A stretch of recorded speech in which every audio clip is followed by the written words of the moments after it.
Hey, bienvenue dans ton Yann et Frank. Sans Frank, qui nous abandonne comme des pas propres. Hey, les Dômes d'or s'en viennent quand même dans quelques mois. Donc aujourd'hui, on a un nouveau, un Candidat. nouveau candidat qui challenge José Legault, Philippe Léger. On analyse 2 de ses chroniques aujourd'hui. Wow!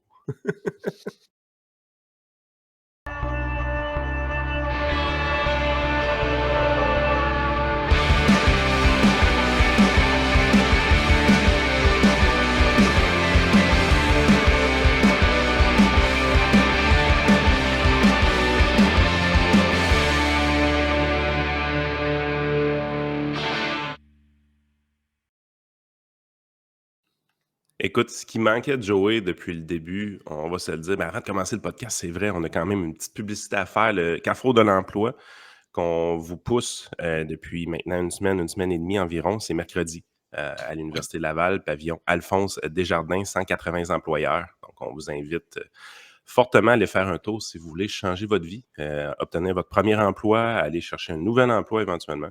Donc, c'est vraiment la place à aller. Université Laval, pavillon Alphonse Desjardins, ce mercredi. Écoute, Sûr.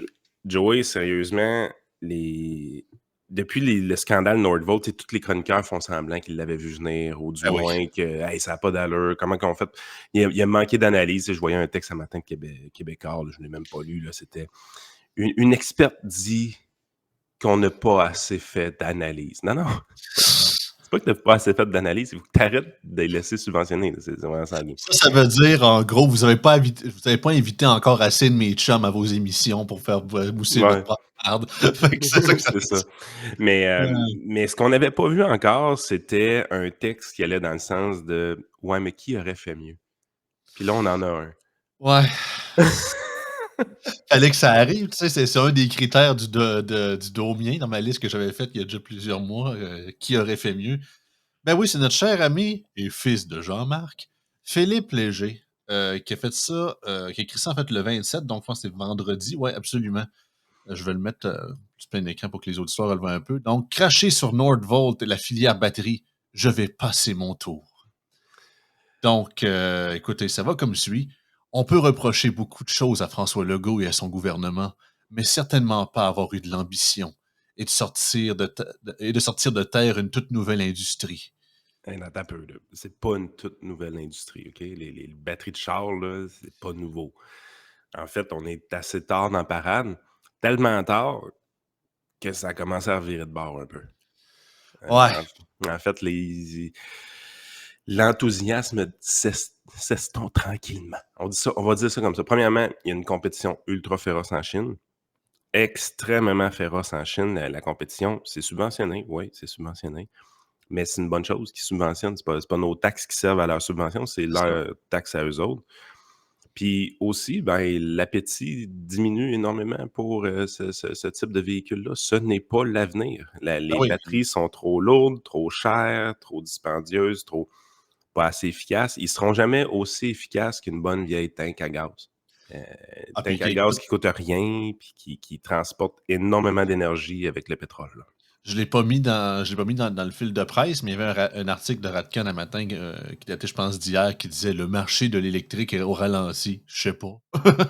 C'est un peu ça de même. Ben, c'est les gouvernements sont rendus dans la marde. Je veux dire, regarde, dans le dernier budget provincial, on a annoncé qu'on allait enlever les subventions aux véhicules électriques. C'est pas pour rien. Les gouvernements sont dans les dettes, par-dessus les dettes, par-dessus les dettes. Ils ont créé une bulle d'inflation incroyable, puis là, à un moment donné, ils sont obligés de lever le pied. Ils sont obligés de rééquilibrer leur budget, ou du moins de tendre vers ça. Puis des subventions aux riches, tu gagnes pas des votes avec ça, là. Parce que c'est Non, ce que c'était, des subventions aux riches, les subventions aux chars électriques. Fait que c'est en train, partout un peu sur la planète, de disparaître, ces programmes-là. Puis sans ces programmes-là, mais personne n'en achète. Du moins, personne de la classe moyenne qui représente la majorité des gens. non, c'est ça. Puis comme on l'a dit il y a plusieurs mois, si vous pensez que le jour aussi qu'on va être majoritairement électrique au Québec, qu'ils vont pas vouloir taxer l'électrique, vous vous trompez, mes chers amis. It's gonna Ben, be your turn one day. C'est en fait, carrément ça. c'est je pense que le début de la fin, ça a été un peu là. Quand ils ont montré les taxes kilométriques là, pour dire ben là, l'entretien du réseau routier, il faut que quelqu'un s'en Oui. occupe. Je pense que c'est là qu'il y a plusieurs utilisateurs de véhicules électriques qui ont dit: «OK, ben, qu'on s'en sort jamais finalement, là. Ben, tant qu'à ça, Ben, moi garder mon char à gaz» ou ce qui fonctionne vraiment bien pour plusieurs personnes, le char hybride. Le véhicule hybride fonctionne quand même très bien. C'est une technologie qui a pas besoin de tant que ça d'être subventionnée pour être vendue, là. En fait, je pense que c'est une technologie qui a pas besoin d'être subventionnée pour être vendue tout court. Moi, là, comme capitaliste, là, si une technologie est capable de se faire vendre sans subvention, là, ça veut dire qu'elle est bonne.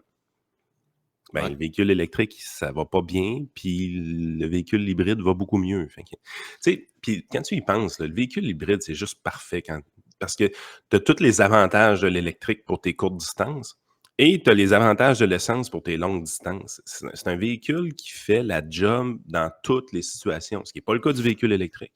Ben, c'est ça, puis surtout que c'est tellement ces gens-là, c'est hashtag les experts. Depuis le primaire, on nous apprend dans la bonne petite leçon: «Mets pas tous tes œufs dans le même panier».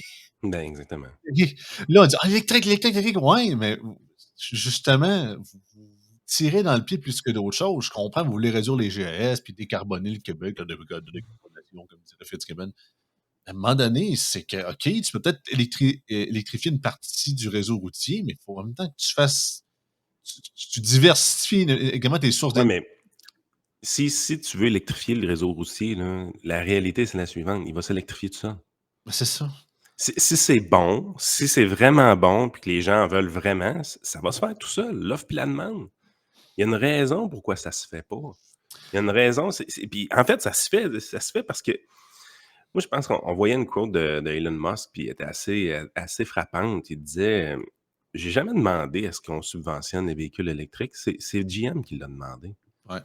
Et il dit: «On n'avait pas besoin de ça». Puis là, ils veulent subventionner les bornes pour parce qu'apparemment, ce qui manque aux véhicules électriques, ce serait juste un meilleur réseau de bornes électriques, de bornes de recharge un peu partout. Ça serait si la journée que tu subventionnes ça, là, ça va vraiment bien aller. Écoute, ça va se faire tout seul si ça fonctionne. Ah non, mais écoute, j'ai fait mon bulletin de nouvelles de jeudi passé sur, notre cher ami Daniel Breton qui est allé à Cube Radio, qui parlait de ça, qui s'est lui, il se disait: «Voyons», il dit: «Pour les rais en région», il dit: «Pas tout le temps», là, il posait la question, il dit: «En région, c'est pas encore parfait».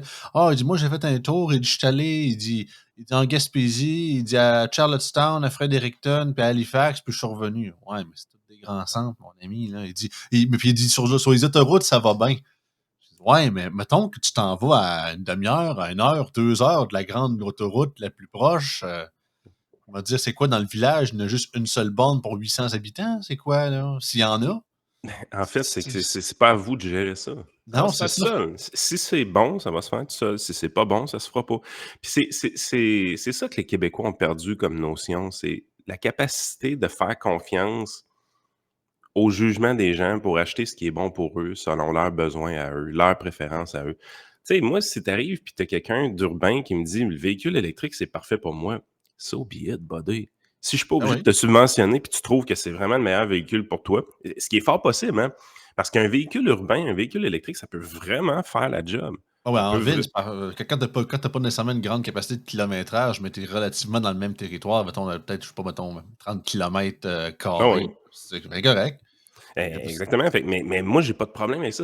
L'idée, c'est qu'il faut pas virer non plus anti-électrique. Ce qu'il faut virer, c'est pro libre marché. Donc, Mmh. ceux qui ont besoin d'un véhicule électrique puis qui pensent que c'est bon pour eux, parce que tu sais, il y a quand même des avantages de ton véhicule électrique de jamais avoir à le remplir d'essence. Si tu es dans un stationnement qui est équipé d'une borne de recharge, techniquement, tu vas plus jamais. Tu sais, tu perds pas ton temps à remplir d'essence le véhicule. Ça coûte plus ou moins cher de le faire. Fait que c'est sûr que tu gagnes énormément si ça fonctionne pour toi. Mais tu sais quoi? Je m'en sac. Si c'est bon pour toi, puis tu l'achètes, puis je suis pas obligé de te subventionner, man, achète-en 3 chars électriques si tu veux. Achète de l'électrique toute ta vie, je m'en sac. Tu es pas obligé de virer vegan puis de m'achaler tout le temps avec ça. Mais faites ce que vous voulez. Le marché libre, c'est pas nécessairement c'est d'arrêter de vouloir planifier de manière centrale. C'est arrêter d'avoir des politiciens qui dirigent vers où l'économie doit aller. Si on est pour aller vers l'électrique, ce qui serait très surprenant sur un territoire peu densifié et nordique, mais si c'est pour aller là, ça ira là. Moi, je suis pas un un pétro-masculiniste qui aime assez le gaz puis qui sniffe du gaz le soir parce que je tripe sur le gaz, là. Ça n'a pas rapport. Même si c'est un Yukon XL, ça ne veut pas nécessairement tout dire. Ouais, mais présentement, c'est le char que j'avais besoin pour Oui. ce que je fais avec ma famille. Mais you know OK. what? Mes gars ont 15 puis 13 ans. Penses-tu vraiment que je vais garder ce Yukon XL-là dans 5 ans? Quand mes gars vont être partis de la Ben ouais, maison? si bon, il me semble que ça marque une vie, ton premier char, c'est un Yukon XL. Mais non, mais tu sais, ça n'a pas rapport. Là, c'est juste qu'on est tellement c'est ça que j'ai besoin pour ce bout-là de leur vie. Puis dans 5 ans, j'aurai plus besoin de ça, puis je pense Non, pas me c'est ça. racheter ça. Malgré que c'est le fun à chauffer en tabarouette. Ça rentre bien dans les chevreuils aussi, de ce que j'ai entendu. Ah non, non, c'est le chevreuil s'est suicidé. Ouais, c'est ça. Allegedly. Je te casse. On continue la chronique, c'est ça. Donc, je vais recommencer la phrase, mais certainement pas d'avoir eu l'ambition de sortir cette toute nouvelle industrie, celle de la filière batterie qui verra le jour avec ou sans Nordvolt. Ouais, parce que je ne l'ai pas nécessairement sorti, mais la ministre Fréchette est à Tout le monde en parle en fin de semaine, là. Mhm. Elle a un peu dit ça dans le sens que si Nordvolt décide de dépluguer, ils vont quand même vouloir continuer, peut-être pas faire l'usine, mais à vouloir, c'est ça, continuer le processus de décarbonation. Puis décider un peu, ils sont quasiment bornés. Là. Ils me font penser un peu à Bruno Marchand qui disait quasiment que la ville de Québec pouvait faire le tramway tout seul. Là, Ben, c'est le Sungas Fallacy. c'est carrément ça. Ils sont dans la dèche par-dessus la tête. Puis ça, c'est pas une bonne nouvelle. Quand vous entendez Non. vos politiciens tomber dans le Sungas Fallacy, c'est dangereux. Vous savez que ça va vous coûter une beurrée. Ça, c'est Oui. sûr à 100%.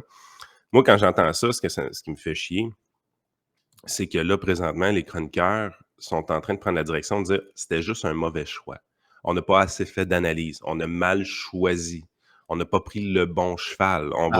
Pardon, mon oncle. Pardon, mais non, on va changer. On va enlever les subventions à Nordvolt, puis on va les donner à quelqu'un d'autre. Fuck that shit, man! Le bug, c'est pas ça. C'est pas que vous avez pris le mauvais cheval. C'est pas que vous avez fait pas assez d'analyse.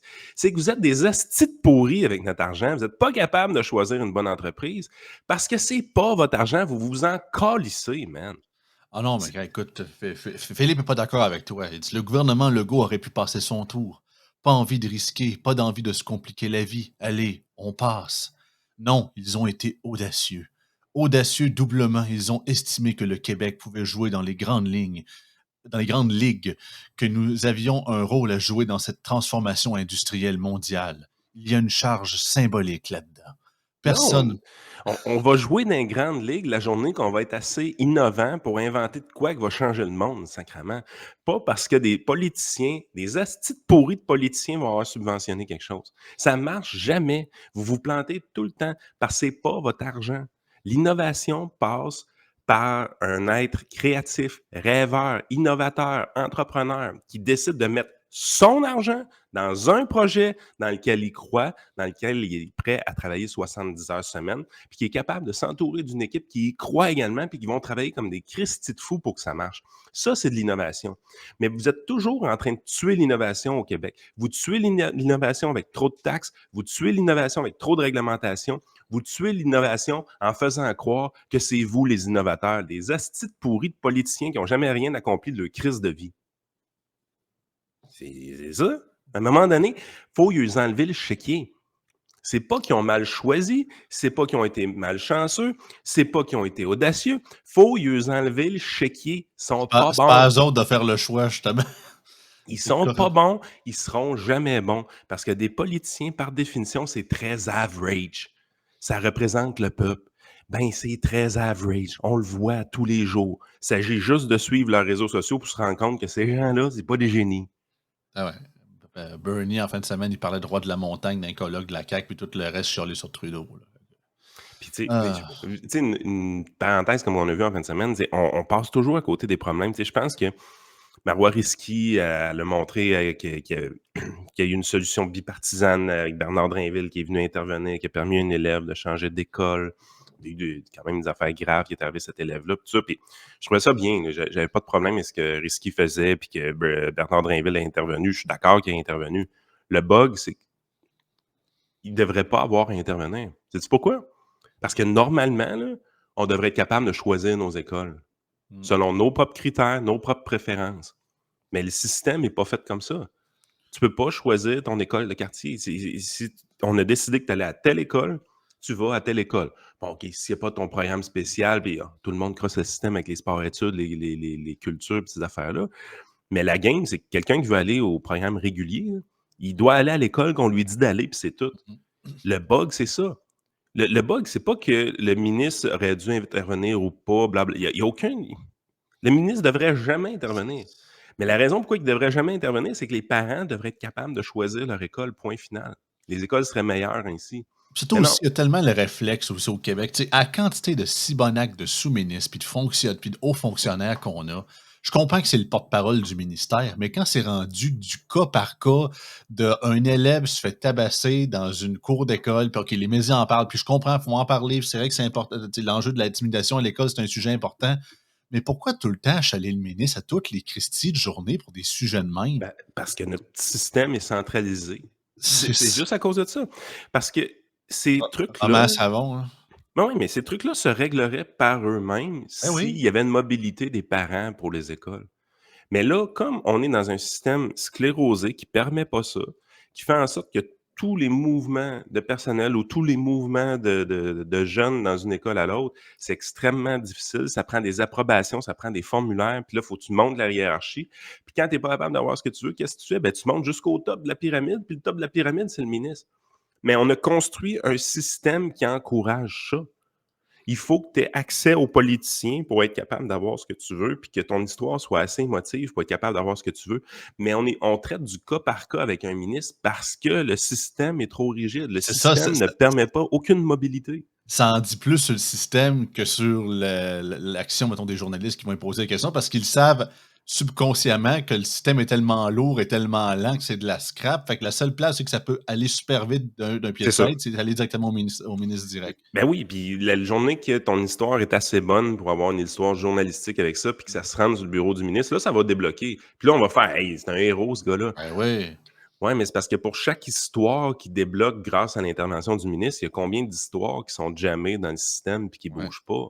Tu sais, c'est ça que les gens voient pas. C'est qu'à un moment donné, il faut sortir de l'anecdote puis comprendre c'est quoi qui fonctionne pas dans notre système. Puis ce qui fonctionne pas, c'est que vous empêchez les parents de bouger et ainsi de suite. Mais c'est tout le temps ça. On dirait qu'il y a comme une. Au Québec, là, dans l'analyse politique, il y a comme quelque chose qui est extrêmement évident. Il y a un système sclérosé, archaïque, socialiste qui fonctionne pas. Puis L'empereur est tout nu, mais personne ne veut le dire. C'est ça puis tout le l'affaire. monde fait semblant de pas le voir. Mmh. Tout le monde fait semblant de pas le voir. On va toujours faire comme si c'était des anecdotes, comme si c'était si on avait le bon ministre, ça irait mieux. Si on avait le bon intervenant, ça irait mieux. Si on avait le bon journaliste, ça irait mieux. Mais la game, c'est pas ça pantoute, c'est que le système fonctionne pas. Le Mmh. système fonctionne pas parce qu'il y a pas assez de choix. Le système fonctionne pas parce qu'il est centralisé. Le système fonctionne pas parce qu'on essaie de faire de la planification. On veut des plans. On veut savoir d'avance comment ça va aller. Puis ça va jamais comme on nous dit que ça va aller. La peur Écoute, du risque, comme hey, dirait je Jérôme. coach au baseball depuis une éternité, là. Puis à toutes les fois qu'on rentre dans le tournoi, on fait tout le temps la même affaire.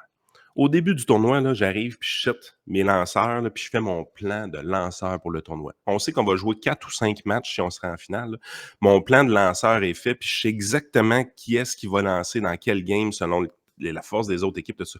Un esti de beau plan. Quand j'y ai pensé pendant 4 jours de temps, là, mon plan, là, il est juste parfait. Parfait. C'est tout. On exécute exactement, chacun des lanceurs exécute exactement comme ça devrait aller. On gagne le tournoi. Le dernier tournoi que j'ai joué avec mon équipe, là, après une manche et un tiers, là, une manche et un tiers, j'ai pogné mon plan et je l'ai collé au vidange. Le lanceur que j'avais mis, ça allait pas bien. C'était pas une bonne journée pour lui. Il a fallu que j'intervienne. Il a fallu que je trouve quelqu'un d'autre, que je réchauffe quelqu'un vite, vite, vite pour aller. Puis on a fini par gagner le match pareil. Mais c'est ça la game. C'est que les plans, ça fonctionne pas.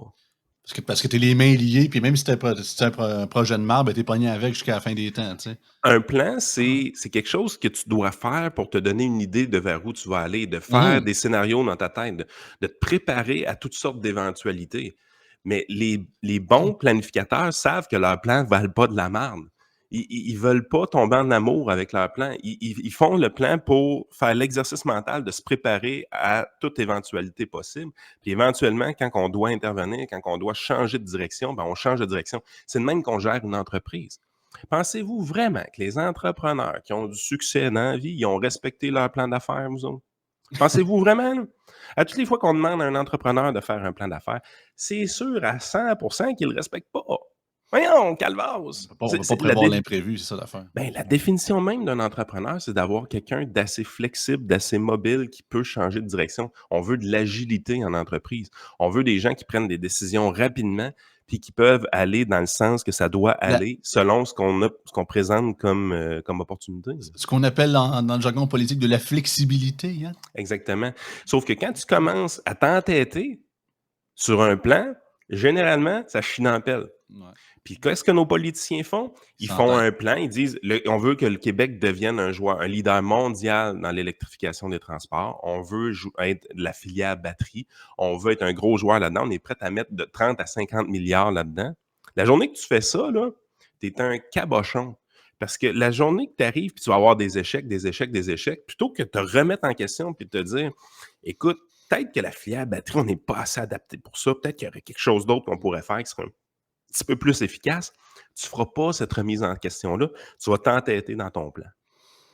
Puis ça va nous coûter la peau du cul de faire ça. De la même façon qu'ils se sont entêtés dans le plan du tramway. Hey, quand c'est rendu que des consortiums internationaux de construction de tramway te disent en pleine face, je veux pas faire ton projet, c'est un bâton plein de marde, cette affaire-là, je touche pas à ça, ça va chier dans la pelle. Et que la seule raison pour qu'on va de l'avant, c'est que le gouvernement du Québec a été assez con de demander à Investissement Québec d'investir dans Alstom. Puis c'est la seule raison pour qu'on veut le pousser pareil, même si c'est un mauvais projet avec une vieille technologie, avec le même wagon qu'à Ottawa qui a été un chiard, ben c'est pour sauver le cul à des fonctionnaires qui ont fait des mauvais investissements avec notre propre argent.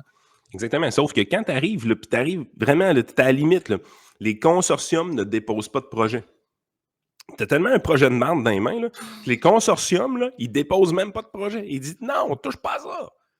Moi, là, le gars privé qui a passé sa vie à prendre des risques avec de l'argent, là, puis à ramasser les profits de ces risques-là, tu me donnes un budget d'avance, tu me donnes un budget qui est gigantesque, des milliards de dollars. Tu me donnes pleine liberté de faire ce que je veux, puis je regarde la configuration de ta ville, puis je te dis, je fais pas ce projet-là, c'est un bâton plein de marde.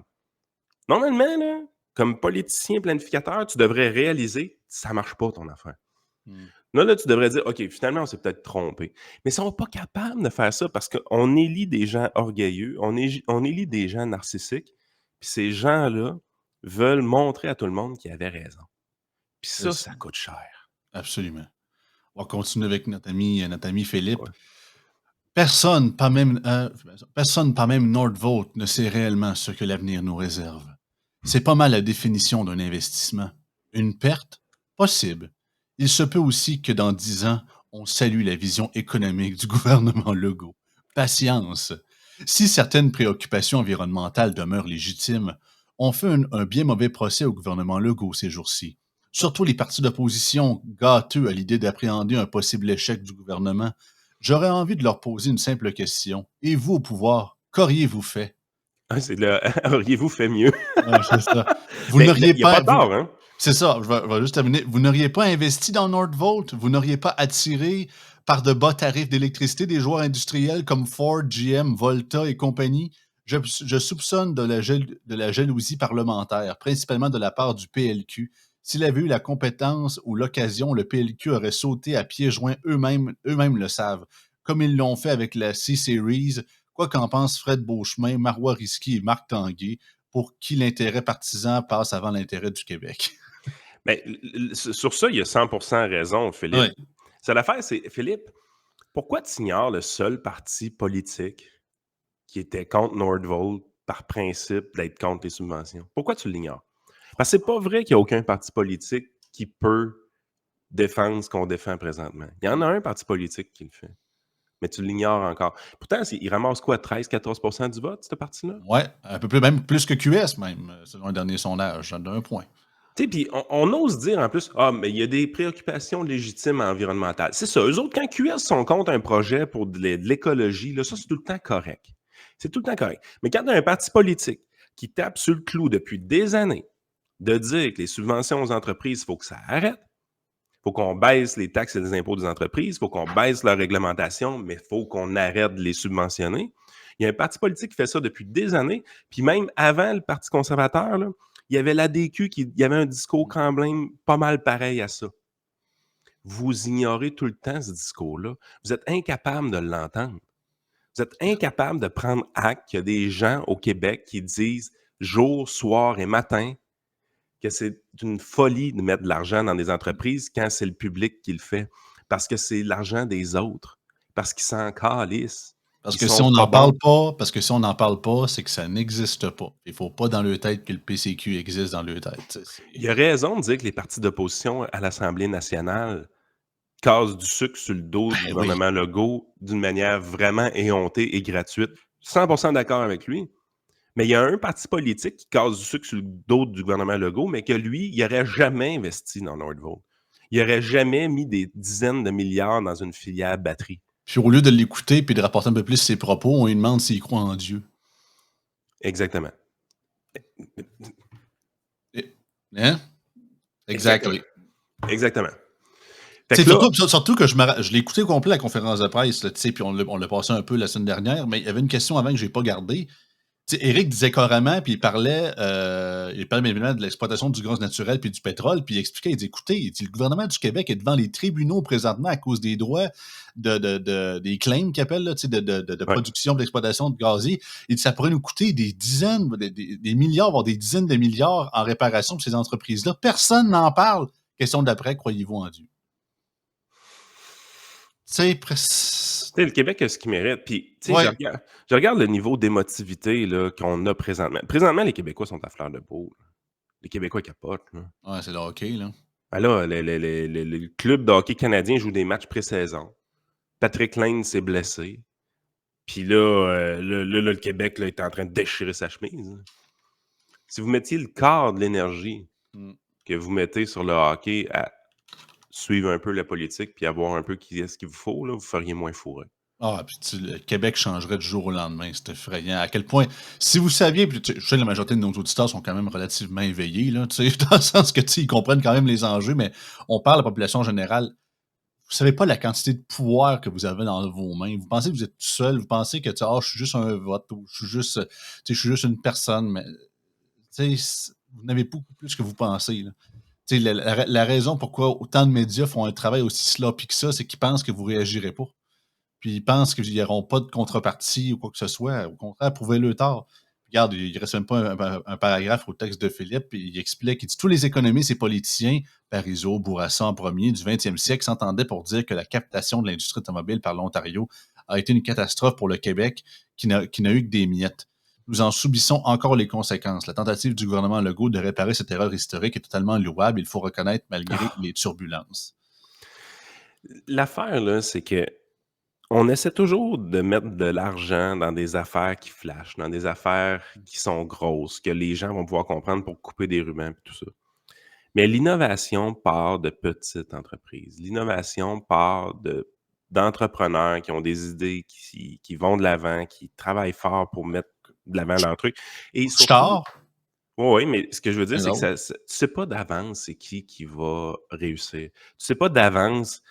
Tu sais, tu peux pas savoir dans quelle filière on va être vraiment bon dans 10 ans. Parce que tu sais pas quel innovateur québécois va mettre de l'avant une entreprise tout simplement remarquable et qui va faire une révolution. Shopify, là, qui est la plus grosse compagnie en bourse canadienne, là, personne ne l'avait vu venir, Shopify. C'est ça souvent. Là. Puis, tu sais, je veux dire, c'est qu'est-ce qui a fait que Shopify fonctionne? Je veux dire, c'est un logiciel de vente. C'est une gestion de clientèle. Tu sais, je veux dire, qu'est-ce que les Ontariens avaient de plus que l'Inde, que les Américains pour avoir du succès avec Shopify? Rien.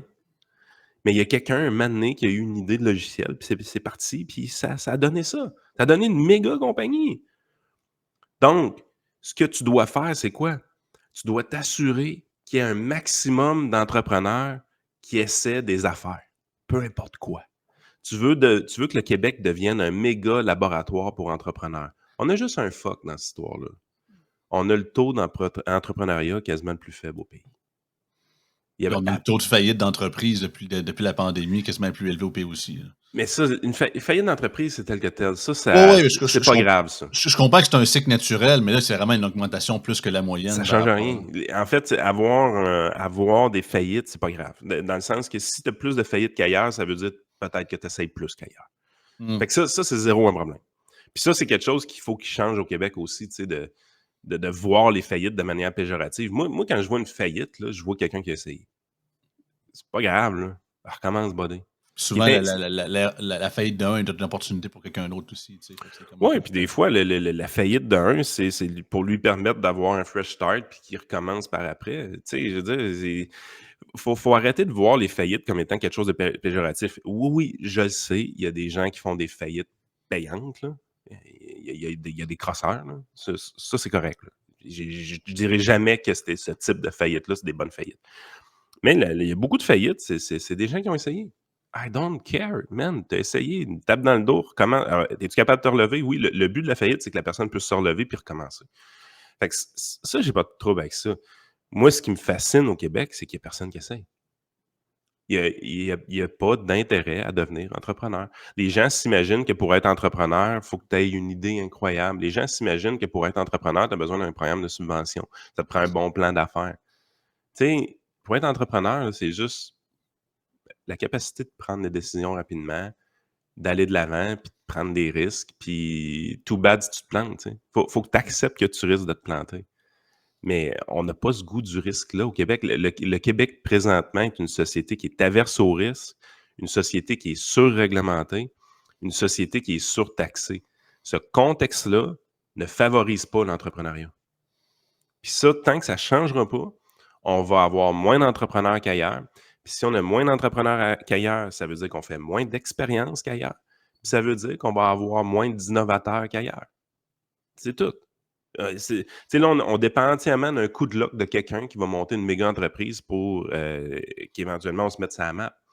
Mais je veux dire, si tu as plus de joueurs, si tu plus de joueurs qui essayent, éventuellement, qu'est-ce qui va arriver? Ben, tu vas en avoir plus d'innovateurs qu'ailleurs, puis tu vas avoir plus de grosses business qu'ailleurs un jour. Tout part de la base. Mais c'est pas le politicien qui joue à l'entrepreneuriat, c'est pas le politicien qui joue au capitalisme. Le politicien, par définition, est un planificateur central qui est mauvais. C'est quelqu'un de très average. Un entrepreneur, c'est un innovateur exceptionnel. C'est lui qui va avoir du succès. Puis l'une des raisons pourquoi il va avoir du succès, c'est pas qu'il y avait un QI plus grand que les autres. C'est pas qu'il y avait une idée plus géniale que les autres. C'est qu'il était tellement motivé par son succès qu'il a mis une quantité de temps et d'énergie incroyable au fondement de son entreprise jusqu'à temps que le jello pogne. Puis quand que le jello est pogné, il est devenu riche parce que il a eu du succès, puis éventuellement, il a monté une entreprise qui fonctionne bien. Il a trouvé la façon de faire. Mais il ne l'a pas fait en planifiant son entreprise. Il l'a fait en essayant, en se pétant les dents, puis en faisant le plus de tentatives possibles sur divers processus jusqu'à temps de trouver les bons processus qui fonctionnent. C'est ça une entreprise.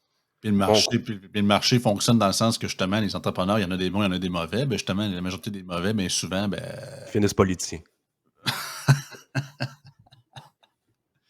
j'ai quasiment le goût de finir ça de même. C'est Ah, c'est vrai ça qu'on va faire. ouais, On va continuer avec le deuxième texte de Philippe Léger sur la ouais, partie Patreon. Évidemment, c'était le mystère Québec. Pourquoi le ouais. village gaulois d'Amérique résiste aux conservateurs? Sinon, on a aussi, il y a du stock. On a même du acide blé, imagine-toi donc, qui a refait Oh! un retour, qui nous parle du fameux projet de loi que tu avais parlé la semaine dernière sur le 2000 piastres, tu vu comme un criminel, là. Il y Hey, avait son ça touche du monde, hein? Ah ouais, disons que ça il y avait son mot à dire là-dessus, puis il y a aussi du John Kerry, du RFK, puis d'autres nouvelles. Fait que restez avec nous, rejoignez-nous sur Patreon, patreon.com/isénéchal, les amis.